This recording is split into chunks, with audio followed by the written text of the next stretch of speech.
1981 সালের 13 মে সানি লিওন কানাডার অন্টারিওতে জন্মগ্রহণ করেন। 35 বছর বয়সী অভিনেত্রী বর্তমানে $87 মিলিয়ন মালিক। সানির বয়স যখন 15 তখন তিনি কাজ করতেন একটি বেকারিতে। পরে আয়কর অফিসেও কাজ করেছেন এই আবেদনময়ী নায়িকা। কিন্তু তার ভেতরে ছিল নার্স হওয়ার বাসনা। এর জন্য প্রচুর পড়াশোনা ও একটি প্রশিক্ষণ সেন্টারও ভর্তি হয়েছিলেন, কিন্তু ভাগ্যের পরিহাসে নার্স হয়ে উঠতে পারেননি তিনি।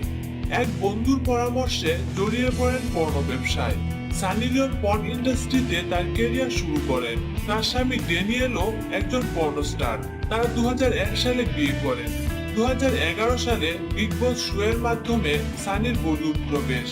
এই শো চলাকালীন সময়ে নামী পরিচালক মহেশ ভাট তাকে জিসম 2 তে অভিনয়ের প্রস্তাব দেন, যদিও পরে পূজা ভাট ছবিটি পরিচালনা করেন। সানির প্রথম ছবি জিসম 2 সুপার ফ্লপ হয়, কিন্তু এর মাধ্যমেই সানি লিওনের বলিউড যাত্রা শুরু হয়। রাগিনী MMS 2 সানি লিওনের প্রথম হিট ছবি। শুট আউট এন্ড ওয়ালদা, head story 3, Balwinder famous ho gaya এবং সিনিজ ব্লিং ছবিতেও তিনি কাজ করেছেন। সম্প্রতি সানির ক্যারিয়ারে একটি বড় ঘটনা ঘটে। তিনি বলিউডের কিং শাহরুখ খানের ছবি রইসের একটি আইটেম গানে কোমর দুলিয়েছেন। ছবিটি এখন মুক্তির অপেক্ষায়। এটাই শেষ নয়, শাহরুখের পর অজয় দেবগন এবং ইমরান হাশমির সঙ্গে বাদশা ছবিতে কাজ করার জন্য চুক্তিবদ্ধ হয়েছেন।